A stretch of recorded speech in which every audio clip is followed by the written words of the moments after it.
നമസ്കാരം.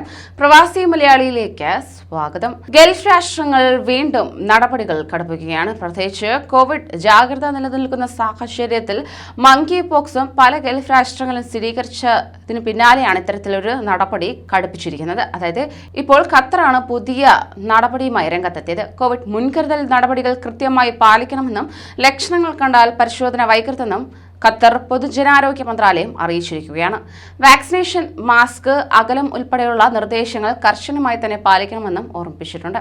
കഴിഞ്ഞ ദിവസം വിദേശയാത്ര കഴിഞ്ഞെത്തിയ 100 പേർക്കുൾപ്പെടെ 837 പേർക്കാണ് കോവിഡ് സ്ഥിരീകരിച്ചിരുന്നത്. ഇതോടെ പോസിറ്റീവായി കഴിയുന്നവരുടെ എണ്ണം 6880 ഇവരിൽ 113 പേർ ആശുപത്രിയിലാണ് കഴിയുന്നത്. കോവിഡിന്റെ തുടക്കം മുതൽ കർശന മുൻകരുതൽ നടപടികളാണ് ഖത്തർ സ്വീകരിക്കുന്നത്. പ്രതിദിന കോവിഡ് കേസുകൾ ഉയർന്നതോടെയാണ് ഇക്കഴിഞ്ഞ ജൂലൈ 6 മുതൽ 6 വയസ്സിന് മുകളിൽ പ്രായമുള്ള കുട്ടികൾ ഉൾപ്പെടെയുള്ളവർക്ക് രാജ്യത്തെ അടച്ചിട്ട പൊതുസ്ഥലങ്ങളിൽ ഫേസ് മാസ്ക് ധരിക്കൽ മന്ത്രിസഭ നിർബന്ധമാക്കിയിരിക്കുന്നത്.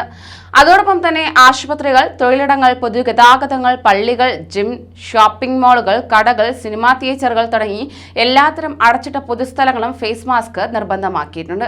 ഉചിതമായ രീതിയിൽ ഫേസ് മാസ്ക് ധരിക്കുന്നതിലൂടെ കോവിഡിനെ വലിയ തോതിൽ പ്രതിരോധിക്കാൻ കഴിയുന്നതാണ്. മറ്റുള്ളവരുമായി സാമൂഹിക അകലം പാലിക്കാനും സോപ്പും വെള്ളവും അല്ലെങ്കിൽ സാനിറ്റൈസർ ഉപയോഗിച്ച് പതിവായി കൈകൾ വൃത്തിയായും സൂക്ഷിക്കുകയും ചെയ്യേണ്ടതാണ്. അതേസമയം കോവിഡ് പ്രതിസന്ധിയിൽ മികച്ച സേവനം കാഴ്ചവെച്ച മുൻനിര ജീവനക്കാർക്ക് ആദരവായി പ്രത്യേക എഡിഷൻ COVID-19 തപാൽ സ്റ്റാമ്പുകളും പുറത്തിറക്കിയിട്ടുണ്ട്. ഖത്തർ പോസ്റ്റൽ സർവീസ് കമ്പനിയായ ഖത്തർ പോസ്റ്റ് ആണ് മെഡിക്കൽ, ആരോഗ്യ പരിചരണം, പോലീസ്, സൈന്യം, തപാൽ എന്നീ മേഖലകളിലെ ജീവനക്കാരോടുള്ള ആദരവായി സ്റ്റാമ്പുകൾ പുറത്തിറക്കിയിരിക്കുന്നത്. 2 സ്റ്റാമ്പുകൾ അടങ്ങിയ ഒരു സെറ്റിന് 7 റിയാൽ, കവറിന് 8 റിയാൽ, സ്റ്റാമ്പുകളുടെ ഹോൾഡറിന് 70 റിയാൽ എന്നിങ്ങനെയാണ് നിരക്ക്. നിലവിൽ 10,000 സ്റ്റാമ്പുകളും 1000 കവറുകളുമാണ് വിൽപ്പനയ്ക്കായി തയ്യാറാക്കിയിട്ടുള്ളത്. കൂടുതൽ പ്രവാസി വാർത്തകൾക്കായി ഈ ചാനൽ സബ്സ്ക്രൈബ് ചെയ്യൂ.